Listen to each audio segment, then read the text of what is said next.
Well, hi everyone. Good to see you again this week in EDU 382, Methods of Instruction and Assessment for ESOL.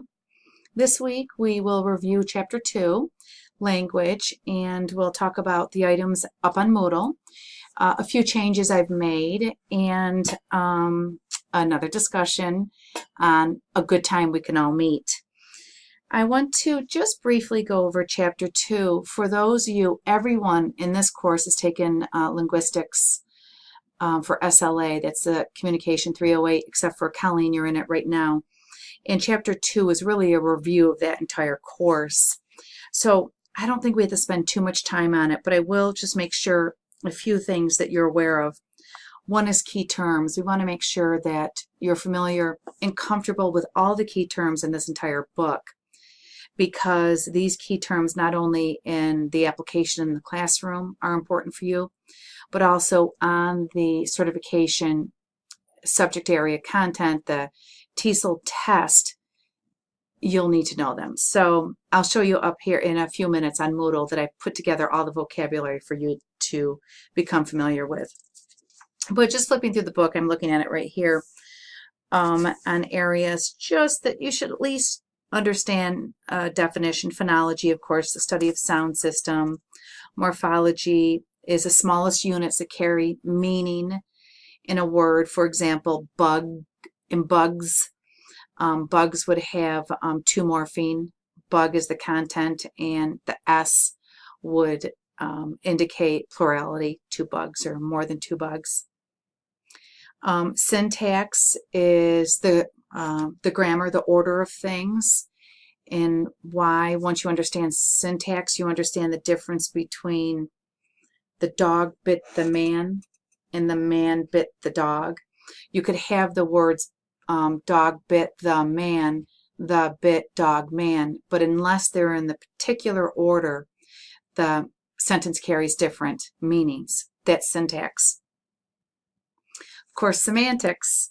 And semantics is the meaning of words and the different meanings of words. And often you'll hear, especially when people have arguments, someone will say, "Why are you so angry all the time?" And the other person will say, "I'm not angry, I'm just frustrated." And then person one says, "That's just semantics. Angry, frustrated, clearly you're unhappy." And that's what we mean by this idea of semantics. What's the actual meaning in that utterance? Pragmatics is the invisible meaning of a sentence. And we have that, we hear it all the time when a teacher says to a student, why didn't you do your homework? And they're not really looking for an answer, and the student said, "Oh, well, because I was really busy and had to play soccer." The teacher's really saying, "I need you to do your homework." Or, "Why didn't you close the door?" I think the book gives that one. "Why didn't you close the door when you came in?" Someone would say, "Oh, I didn't want to," meaning, please close the door. Or when you have a party and someone said, "Bob's coming over," and you say, "Oh," or "Oh," or "Oh," and that carries different meanings. Lexicon, of course, is a vocabulary of a language. Communicative competence, we're moving away from teaching fluency to communicative competence. And, of course, there's grammatical competence, discourse competence, sociolinguistic competence, and strategic competence. Register, genre, and, of course, register is that code switching of what's appropriate when speaking to a group of people or a different system. We come back to Stephen Krashen and comprehensible input here. In Chapter 2, social practices, Halliday, and this idea that language is social and the social construction of meaning. Language variation and the idea of standard American English versus other variations of English. Translanguaging, bilingualism, language for academic purposes, academic language proficiency. These are all vocabulary words. I think that there's nothing really for me to explain on these. Let's see. Let me pause here, make sure. All right, I'm back because I just flipped through, and I do want to hit just quickly on CALA. Let's see. And CALA Chameau's, it's on page 42 for the book, Cognitive Academic Language Learning Approach, we call CALA. I just want you to just know that acronym and understand that it identifies language functions in order, that students seek information, that we inform, that we compare, that we order, we classify, we analyze, and that there's an order to this type of instruction. And they give an example, and I think it's here too, that this list of academic language function is no different than social learning. When kids are navigating a social situation themselves, for example, they want to go out and play ball, they seek information, they inform, they compare, they order, they classify, they analyze, they infer, they justify, yada, yada, yada. So just make sure that, again, that you just have an association of CALA and that it really is an academic language and a function of order of a progression. Also, it talks a little bit about tier 1, 2, 3 vocabulary. Again, just know what that is.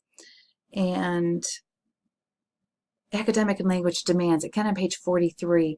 SLIC, even though it's rare you would really come across it, something like this may surface on the state certification exam.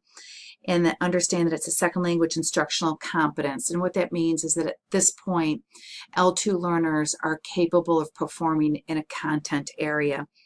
So it's second language instructional competence, and it actually says here that they're able to perform grade level school activities in their L2. And it's exactly what it sounds like, but you should just, again, make a flashcard that you understand and remember what this acronym SLIC is. The concept's not difficult, but again, it's these acronyms that may be confusing. WIDA, English Language Development Standards. We have a lot of standards, Common Core, Next Generation. For EdTPA, you'll all be using Next Generation standards, and in the upcoming class, we'll talk about those a little bit more. And I think that's about it for Chapter 2, mostly because we did an entire course on it, so I feel pretty confident. It should have been pretty easy for you to review and go over and understand. Okay, on that note, let's go over and look at our Moodle. So here we are in Moodle, and for this week, September 17th to 23rd, oh no. Yes, that's for next week. Yes, it'll be up right here. Video lecture week 4. Is this week 4? I have to make sure that's right. We'll be here. I'm recording it right now, so it's going to say something different when you're looking at it. And a few things. Let's do the easy things first. This is the TESOL vocabulary. It's just a document. And is it going to come up here? What I would do is I would make flashcards. A lot of them you know. Additive bilingualism, you know. Advocacy, you know. Effective filter, you probably know. We've talked about that last year.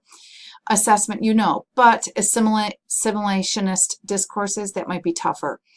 So BDA, again, acronym, make sure you make a flashcard, and you eventually just, in your free time, because who doesn't like to look at flashcards in your free time, maybe study these flashcards so you're familiar with the terms. Okay, so I can close that out. That's vocabulary. You have to do nothing with it. It's just for your purpose. The discussion board, this is something that's a little bit new because what I've put up here is an authentic video. And this video is right here. And it's a video about a woman teaching, do you have volume? No. Teaching some EAL students guided reading. And I want you to watch about 10 minutes of this video and tell me what you think. And this is in the discussion board. So you're going to watch this video. And let's go back here. Let me turn her off. Hold on. And you'll go back here. How am I doing in time? 9 minutes. Great. And the discussion board asks you here. I have to move my. Oh, rats. Oh, rats. I know I'm killing you. Sorry, guys. Watch 10 minutes clip shows a teacher, yada, yada, yada. Based on what you've learned so far, what do you think about this lesson? So are there any strengths and are there any weaknesses? What do you think? So I'd like your opinion. I write 500 words. That's a page. Write about a page, post it in, and then reply to 2 other people. But really be reflective because I want to see what you think about this lesson. Now, going back to our Moodle. So for this week, you'll watch my video. You'll do the discussion board, but watch the 10-minute video. You have some TESOL vocabulary in your free time. Then you have chapter questions 1 through 4. They're not a lot, but you do have a video. Stephen Krashen, of course, is popular for, you all remember, I'll give you a minute to think. Stephen Krashen, comprehensible input. Okay, so he talks about comprehensible input. He also talks about grammatical sequencing. And of course, you remember grammatical sequencing. It's one, and you do it for your L2s too. When you learn a language, we begin with present tense, of course, when you're learning a language, and then you go to past and you go to future. And he talks about this idea of formalized grammar teaching and comprehensible input. It's a great video.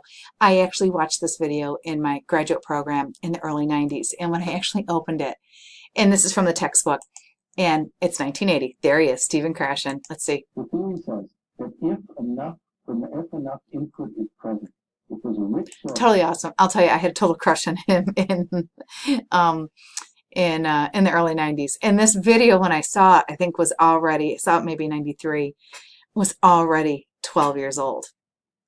But what he's saying is so interesting. And remember, these are all theories. We don't really know still don't know a lot about language acquisition. So you'll watch that to answer one of the questions, question number 4. And finally, oh gosh, I remember I can only go up to 14 minutes, 59 seconds. Finally, all but one of us are available for Tuesday nights. I would love if everyone's available. So one more possible day, and thanks Elizabeth for giving the suggestion, is we do have common planning time, Roberts does, Fridays at noon. I know Fridays are a bummer. No one wants to come see his professor on a Friday. It wouldn't be every Friday, but I thought every other Friday, if we could meet at noon, would that work? So right now, Tuesday's good all for one, but I'm hoping that all of us could meet every other Friday at noon. So here's the discussion. Let me know whether or not Fridays, an occasional Friday would work for us to come in, talk about things, see each other. I can, I don't know. Well, you know what I mean. So let me know about that. So this week, again, discussion board. After you read the video, watch this lecture. Look at your TESOL vocabulary, start becoming familiar with it, chapter questions, and I think that's it. And I have a whole minute. We could sit here for a whole minute, but I won't kill you. All right, well, I love you all lots, miss you all lots, and look forward to seeing you in person. Oh, and thanks so much for your file folder activities. I'll look at those, and I'll figure out a way to get them back to you so they're personal, so not everyone sees them. I'm going to figure out the system, so I'll figure it out. All right, we'll see you soon. Thanks.